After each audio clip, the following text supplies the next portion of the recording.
CBSE board compartment का जो result आया ये अपने आप में दोस्तों इसने एक सवाल खड़ा कर दिया सीबीएसई बोर्ड से। 29% ये कोई रिजल्ट होता है? मैं आपको यहाँ पे स्क्रीन पे दिखाऊंगा। आप लोग यहाँ पे सबसे पहले यहाँ पे स्क्रीन पे आप लोग देखेंगे, आप लोग सबसे पहले यहाँ पर देखेंगे तो 29%, यानी कि ये वो सीबीएसई बोर्ड है जिसने सबसे पहले तो इनजस्टिस किया, सबसे पहले तो पेपर हार्ड बना दिया और उसके बाद ये 29%, केवल 29% स्टूडेंट्स यहां पे रिजल्ट मिला है। तो आज का वीडियो काफी ज्यादा इंपॉर्टेंट रहने वाला है।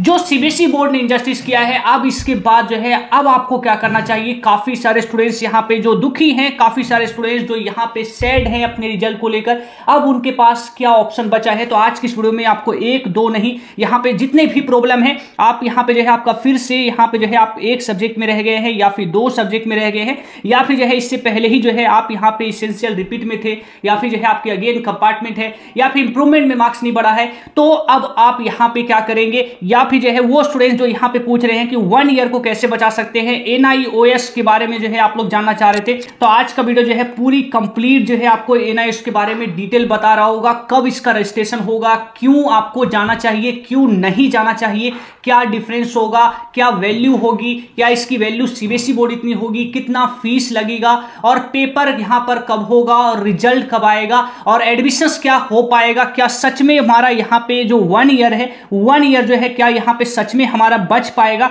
तो ये चीजों को जो है आज की इस वीडियो में डिस्कस करेंगे, और साथ के साथ वो भी डिस्कस करेंगे कि आपको सेकंड कंपार्टमेंट के लिए या फिर थर्ड कंपार्टमेंट के लिए जो है आपको यहां पे वेट करना चाहिए, या फिर जो है आपको यहां पे क्या करना चाहिए। आज की इस वीडियो में सारी चीजों पे बात करेंगे। वीडियो को हम यहां पे स्टार्ट करें उससे पहले एक बार जो है आप लोग बताइएगा नीचे कमेंट करके जरूर, सीबीएसई बोर्ड नहीं मानती है ना, कि एक बार कमेंट करके बताइएगा क्या आपके मार्क्स में कितना बड़ा चेंज आया है, यानी कि आपके मार्क्स पहले क्या थे और इस बार जो न्यू मार्क्स जो आपका रिजल्ट में आया क्या इसमें चेंज हुआ। क्योंकि काफी सारे स्टूडेंट्स यहां पे कह रहे थे कि मेरा सेम मार्क्स को अपडेट कर दिया गया। तो यहां पे इनजस्टिस की लेवल जो है यहां पर सिर्फ इतनी नहीं है, इतनी भी नहीं है, इतनी ज्यादा है। तो यहां पे प्रॉब्लम काफी बड़ा यहां पर हो रहा है। तो आज की इस वीडियो में सारी चीजों को यहां पे बात कर रहे होंगे। सबसे पहले यहां पे एक एक करके बात करते हैं। NIOS में आपको यहां पे जाना चाहिए या फिर नहीं जाना चाहिए, NIOS बोर्ड यहां पर क्या है, तो सारी चीजों को यहां पे एक एक करके समझते हैं, पूरी कंप्लीट जो है पहले बात करते हैं। तो पहले आप लोग ये समझ लीजिए कि NIOS क्या है। NIOS क्या है तो यहां पे आप लोग देखेंगे NIOS को जो है यहां पे सिंपल शब्दों में समझे तो NIOS को यहां पे अलग चीज नहीं है।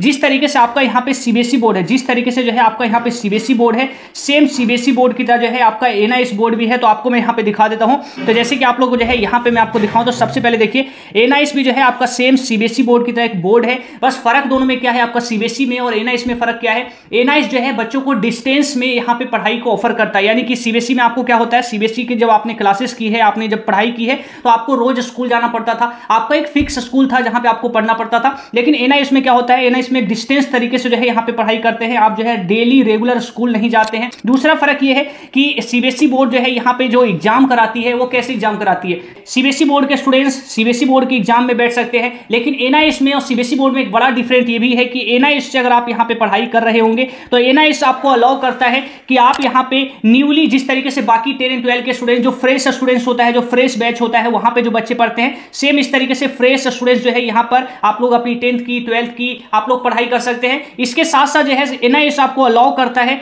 उन बच्चों को भी यहाँ पे पढ़ने के लिए, उन बच्चों को भी जो है अपना 1 ईयर बचाने के लिए, यानी कि जो बच्चे अदर बोर्ड के हैं, चाहे वो सीबीएसई बोर्ड हो या फिर जो है आपका Bihar board, UP board, Maharashtra board, जो भी आपका आईसीएसई बोर्ड हो, ये सारे बोर्ड को भी जो है अलाउ करता है कि आप भी जो है हमारे यहां से जो है अपने फेल वाले सब्जेक्ट में आप पास होकर अपना 1 ईयर बचा सकते हैं। तो एक NIOS में और यहाँ पे सीबीएसई बोर्ड में बड़ा डिफरेंस यही हो जाता है कि NIOS जो है अदर बोर्ड के भी बच्चों को अलाउ करता है, जो बच्चे फेल हो जाते हैं वो NIOS में यहाँ पे एडमिशन लेकर अपना 1 ईयर को बचा सकते हैं। तो अभी तक जो है आपने NIOS के बारे में जाना। अब यहाँ पे चीजों को जो है और भी समझते हैं। NIOS का जो है आपका यहाँ पे डाउट तो क्लियर हो गया। अब NIOS में जो है यहाँ पे एग्जाम्स कैसे होता है और आपको किस में एडमिशन लेना है, तो एक चीज समझिए। अब NIOS को लेकर है और भी चीजों पे यहाँ पे बात करते हैं। तो NIOS का जो एग्जाम है आप लोग को जिसमें एडमिशन लेना है, जिसको लेकर आप जो है यहाँ पे आप इस वक्त जो है सबसे ज्यादा चिंतित हैं, आप लोग को जो 1 ईयर बचाने को लेकर जो चिंतित है, तो उसको लेकर समझिए। NIOS का जो यहाँ पे 2 एग्जाम होता है, एक आपका जो फ्रेश स्टूडेंट्स की तरह एग्जाम होता है, यानी फ्रेश बैच जिसे हम कहते हैं, जिसमें आपका 5 सब्जेक्ट होता है या जो 6 सब्जेक्ट होता है पूरा पढ़ना पड़ता है। एक होता है ऑन डिमांड एग्जाम।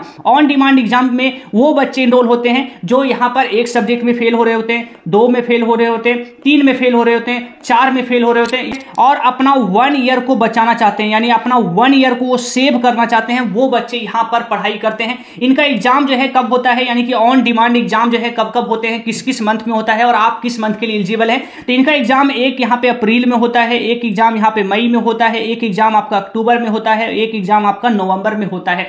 तो ये साल में यहां पे 4 टाइम एग्जाम को यहां पे कराती है। ऑन डिमांड इसलिए है क्योंकि आप लोग देख रहे हैं साल में आपको जब मन करता है, आपको जब मन करेगा तब जो है एग्जाम आप दे सकते हैं। आप अप्रैल में दे सकते हैं, मई में दे सकते हैं, अक्टूबर में दे सकते हैं, नवंबर में दे सकते हैं। जब आपको लगता है कि मैं यहां पे रेडी हूं, मेरी पढ़ाई पूरी कंप्लीट हो गई है, मैंने अच्छी तरीके से पढ़ लिया है, अब जो है मेरा जो भी कंपार्टमेंट आया हुआ था, 1 में आया हुआ था, 2 में आया हुआ था, अब मैं जो है इसका एग्जाम देने के लिए तैयार हूं। आप जो है इनमें से कोई सा भी एक मंथ सिलेक्ट करके आप एग्जाम दे सकते हैं। अभी आप जो एलिजिबल हैं वो अक्टूबर वाले यहां पे एग्जाम के लिए एलिजिबल है, जो नियर में आपका एग्जाम है। अभी नियर में जो एग्जाम है आपका अक्टूबर में है, जिसके लिए आप एलिजिबल हैं। आप अगर अक्टूबर वाले एग्जाम में अभी बैठते हैं तो आप जो है यहां पर अपने जो फेल वाले सब्जेक्ट है ना, जिसमें आपकी आरटी लगी हुई है या जिसमें आपका कंपार्टमेंट लगा हुआ है, ये जो है फेल वाले सब्जेक्ट को यहां पे पास वाले में बदल सकते हैं। और ये सारी चीजें यहां पे अभी तक आपको समझ में आ रही होगी। और भी डिटेल में जाते हैं यहां पे किस तरीके से जो है सारी चीजें वर्क करता है, कैसे आपके पुराना वाला जो अभी आपका रिजल्ट है जिसमें आपकी कंपार्टमेंट आई हुई है, सभी में तो नहीं आई हुई है, किसी सब्जेक्ट में आपकी कंपार्टमेंट आई हुई है, यानी 5 होगा तो 5 में से आपका 1 में आया होगा या फिर 2 में आया होगा। तो ये 1 और 2 सब्जेक्ट में आया हुआ है, तो आपके किस तरीके से पुराने वाले मार्क्स यहां पे फॉरवर्ड होंगे, तो उसको लेकर भी रूल मैं आपको दिखा देता हूं। उससे पहले एक चीज यहां पे और भी देख लीजिए जो इंपॉर्टेंट है आप लोग के लिए। आप यहां पे किस किस सब्जेक्ट के लिए एग्जाम में बैठ सकते हैं, यानी कि आपका किस सब्जेक्ट का कंपार्टमेंट आप हटा सकते हैं और किस सब्जेक्ट में आप जो है यहां पे आपका जो भी सब्जेक्ट में आप जिसमें कंपार्टमेंट आया हुआ है, जिसमें आप फेल हैं, किस सब्जेक्ट के लिए जो है आप यहां पे एलिजिबल हैं, कौन सा सब्जेक्ट आपका जो है उस सब्जेक्ट में कंपार्टमेंट हटाने में एनआईएस आपको हेल्प करेगा। तो आप लोग ये सब्जेक्ट देखिए, ये ऊपर के जो सब्जेक्ट हैं ये 10th वाले स्टूडेंट्स के लिए है और ये जो नीचे वाला जो सब्जेक्ट आप लोग देख रहे हैं ये यहां पे 12th वाले स्टूडेंट्स के लिए है। तो ये आप लोग देखिए, वीडियो को पॉज करके भी यहां पे देख सकते हैं या फिर खुद एनआईएस की वेबसाइट पे आप लोग जाएंगे तो इवन जो है ये सारी चीजें पढ़ सकते हैं। तो ये सारी चीजें हैं, अभी तक आपको यहां पे सारी चीजें समझ में आ रही होगी। अब और भी हम यहां पे बढ़ते हैं आगे, और आगे बढ़े तो यहां पे और जानकारी मैं आपको देता हूं। तो आपने जो है यहां तक जो है इतनी सारी चीजें तो जान ली। अब यहां पे और आगे बढ़ेंगे तो यहां पे जो है एक चीज और भी बताता हूं। तो अब आप लोग यहां पे देखिएगा, मैं यहां पे आपको एक और चीज दिखा देता हूं। यहां पर फीस वगैरह कितना लग रहा होगा, तो फीस आप लोग देखिएगा। तो यहां पे जो रजिस्ट्रेशन फीस है, जिसको हम यहां पे रजिस्ट्रेशन फीस कह रहे हैं, कितनी पैसे आपको यहां पे करना पड़ेगा आपको पास होने के लिए। तो आप लोग देखिए यहां पे जो आप एग्जाम दे रहे होंगे तो एग्जाम की जो यहां पे फीस है आप लोग देखिएगा, यहां पे फीस कितनी है, 600 रुपीज पर सब्जेक्ट आपको देना पड़ेगा। इसके साथ साथ जो है 250 रुपीज आपको अलग से भी देना पड़ेगा। इसमें आपकी यहां पे प्रैक्टिकल है, जैसे प्रैक्टिकल वाला सब्जेक्ट आपका फिजिक्स प्रैक्टिकल वाला सब्जेक्ट है, आपका केमिस्ट्री प्रैक्टिकल वाला सब्जेक्ट है, बायो जो है आपका प्रैक्टिकल वाला सब्जेक्ट है। अब एक और इंपॉर्टेंट चीजें यहां पे जान लेते हैं, किस तरीके से आपके सब्जेक्ट के मार्क्स जो है अब ट्रांसफर होगा। तो ये चीजों को समझिएगा, आपको सारे सब्जेक्ट के एग्जाम नहीं देने। काफी बच्चे पूछ रहे हैं कि हम एनआईएस से जाएंगे तो क्या सारे सब्जेक्ट के पेपर देना पड़ेगा मुझे फिर से,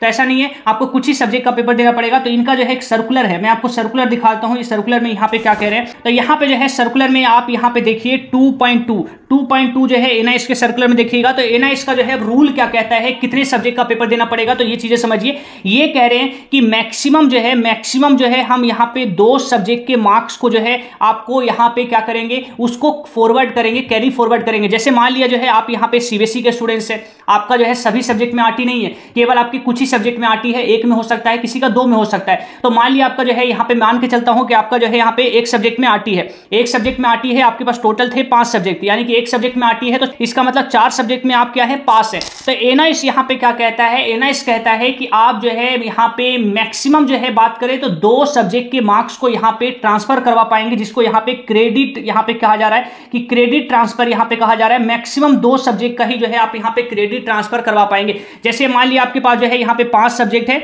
और 5 में से जो है आपकी 1 में कंपार्टमेंट आई हुई है, तो आप जो है आपको कितना सब्जेक्ट का एग्जाम देना पड़ेगा, 2 सब्जेक्ट जो है आप ट्रांसफर करवा सकते हैं। वो आप डिसाइड करेंगे कि कौन सा 2 सब्जेक्ट का जो है मैं एग्जाम नहीं देना चाहता, उसका मार्क्स जो है सेम मार्क्स जो है आपका एनआईएस की मार्कशीट में आपकी यहां पे कॉपी पेस्ट कर दिया जाएगा। और बाकी के यहां पे जो है 3 सब्जेक्ट का आपको एग्जाम देना पड़ेगा, 2 का जो है आपका सेम जो है मार्क्स कॉपी पेस्ट हो जाएगा और 3 का आपको एग्जाम देना पड़ेगा। इसी तरीके से आपका मान लिया 6 सब्जेक्ट है, आपका 1 सब्जेक्ट का कंपार्टमेंट हो या 2 सब्जेक्ट का एक कंपार्टमेंट हो, ये जो भी होगा आप लोग को जो है यहां पे कमेंट करके बताइएगा। तो यहां पे 6 सब्जेक्ट है तो 2 का आपका जो है कॉपी पेस्ट हो जाएगा मार्कशीट में, यानी कि ये वाला नंबर आपका जो है जो पास वाला मार्क्स होगा वहां पे कॉपी पेस्ट हो जाएगा। बाकी के जो 4 सब्जेक्ट बचेंगे वहां पर आपको एग्जाम देना पड़ेगा। तो सिंपल सा ये है कि आपके पास जितना भी सब्जेक्ट हो, केवल 2 सब्जेक्ट का ही मार्क्स जो है कॉपी पेस्ट होगा, यानी सेम मार्कशीट रहेगा, उसका जो है आपको एग्जाम नहीं देना पड़ेगा, बाकी के सारे सब्जेक्ट का आपको एग्जाम देना पड़ेगा। तो ये सारी चीजें जो है यहां पर ये भी समझ ली। अब आपके यहां पे सारे एनआईएस को लेकर आई होप सारे डाउट क्लियर हो गए होंगे। अब एक और बड़ा डाउट यहाँ पर ये है कि अप्लाई हम कैसे करें, तो अप्लाई को लेकर भी बता देता हूं। अब यहाँ पर हम NIST की यहाँ पे ऑफिशियल वेबसाइट पे आए तो कुछ इस तरीके से आपका NIST का ऑफिशियल वेबसाइट है। आप लोग यहाँ पे देखिएगा,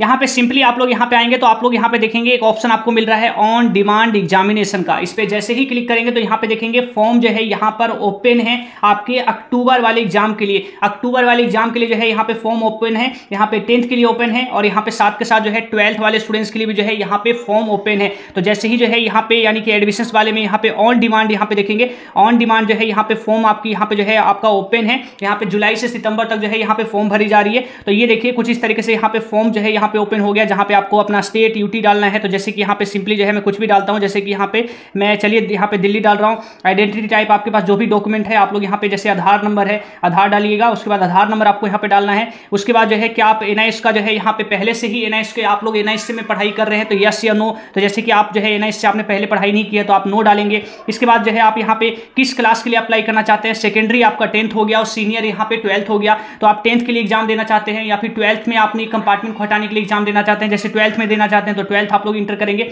अभी यहाँ पे सबमिट इसलिए नहीं कर पाऊंगा क्योंकि यहाँ पे आप लोग देखेंगे तो सबमिट करने के लिए मुझे यहाँ पे जो है जो मैंने आइडेंटिटी नंबर दिया है आधार नंबर, इसको मुझे पहले यहाँ पे डालना पड़ेगा। ये बिना आधार नंबर डाले यहाँ पे मैं यहाँ पे फॉर्म नहीं भर पाऊंगा। तो इस तरीके से जो है सारी चीजें आप लोग यहाँ पे देख रहे हैं, तो इस तरीके से जो है आपको यहाँ पे सारा चीज जो है आपको यहाँ पे भरना है। तो ये चीजें जो है आपने देख लिया, तो इसी तरीके से आपको फॉर्म भरना है। और ये जो फॉर्म है आप लोग खुद नहीं भरिएगा, आप लोग क्या करेंगे, आप लोग जो नियर में जो CSC होगा ना, जैसे कि नियर में आपका जो CSC होता है जहाँ पे कंप्यूटर की जिसे हम दुकान कह रहे हैं, कोई नियर में कोई कंप्यूटर की दुकान होगी तो वहां पे जाइएगा, वो आपका जो है फॉर्म भर देंगे, वो अच्छी तरीके से फॉर्म भर देंगे। और कुछ डाउट भी आपका रहता है तो वो डाउट भी आपको क्लियर कर देंगे। तो आई होप मुझे लगता है कि सारे डाउट मैंने आपको क्लियर कर दिया है। अगर फिर भी कोई डाउट रह रहा है देन नीचे कमेंट कर सकते हैं। अब एक और सबसे बड़ा सवाल पे भी यहाँ पे हम बात करेंगे। हमने यहाँ तो NIST को लेकर तो सब कुछ जान लिया, सब कुछ हमने जान लिया NIST को लेकर। अब एक सवाल ये है, क्या मुझे सच में NIST की तरफ जाना चाहिए? एक सबसे बड़ा सवाल है, क्या मुझे सच में NIST की तरफ जाना चाहिए या फिर मैं नहीं जाऊं? एक चीज को जो है इसको समझिएगा, अगर आपको ऐसा लग रहा है कि मेरे लिए 1 ईयर जो है बहुत ही ज्यादा इंपॉर्टेंट हो गया है, मतलब बहुत ज्यादा इंपॉर्टेंट का मतलब इतना ज्यादा इंपॉर्टेंट है कि मैं बिल्कुल भी एक्सेप्ट नहीं कर सकता 1 ईयर यहाँ पे गैप को, अगर आपको ऐसा लग रहा है देन आप NIST की तरफ जा सकते हैं। और आपको ऐसा लगता है कि नहीं ये चीजें जो है यानी कि जो हो गया वो तो हो गया, लेकिन अगली बार मैं बहुत ही अच्छी तरीके से मेहनत करूंगा, बहुत ही ज्यादा नेक्स्ट लेवल तरीके से मेहनत करूंगा, तो आप जो है यहाँ पे सिंपली जो है क्या कर सकते हैं, कंपार्टमेंट का यहाँ पे जो सेकंड एग्जाम होगा, जो सेकंड चांस आपको मिलेगा उसका वेट कर सकते हैं। सेकंड चांस मिलेगा। अब देखिए सेकंड चांस का भी यहाँ पे जो है फायदा है, लेकिन यहाँ पे 1 ईयर आपका नहीं बच पाएगा। सेकंड चांस का फायदा ये है कि आप जो है जैसे मान लिया आपका एक सब्जेक्ट में RT लगा हुआ है तो आपको केवल एक सब्जेक्ट का ही एग्जाम देना पड़ेगा, तो ये भी फायदा है। और नुकसान ये है कि 1 ईयर यहाँ पे चला जाएगा। 1 ईयर बचाना है तो NIST में जाना पड़ेगा, NIST में आप लोग जाएंगे तो वहां पे आपको 3 सब्जेक्ट का एग्जाम देना पड़ेगा। तो डिसाइड अब आपको करना है कि आपको 3 सब्जेक्ट देकर 1 ईयर बचाना है या फिर आपको एक सब्जेक्ट का एग्जाम देकर जो है आपको यहाँ पे CBSE बोर्ड से ही अपना कंपार्टमेंट को हटाकर आपको पास होना है। तो ये चीजों को जो है अब यहाँ पे डिसाइड करिएगा।